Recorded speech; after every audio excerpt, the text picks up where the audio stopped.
Hey there! Today we're diving into an interesting problem regarding private IP address ranges.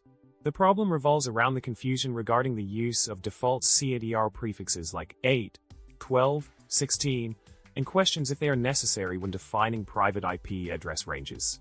Additionally, there's a query about the number of networks within a specific IP range. Let's break it down.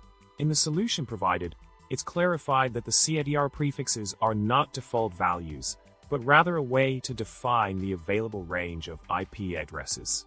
While the private ranges can be defined without specifying CIDR blocks, using CIDR notation simplifies the representation and calculation of these ranges.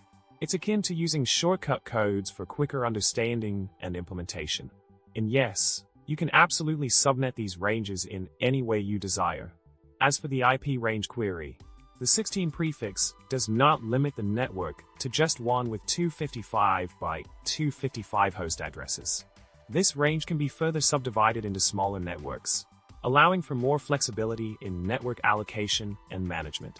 Remember, there's a distinction between route prefixes and on-link prefixes, so every subnet within the range can have its own set of calculations. In conclusion, we've tackled the intricacies of CIDR notation, private IP address ranges, and submitting possibilities. Understanding how to efficiently utilize CIDR prefixes and submitting techniques is key to effective network administration. I hope this video shed some light on these concepts for you. Remember to hit that subscribe button, like the video, and drop a comment below with your thoughts. Until next time, stay connected and stay curious.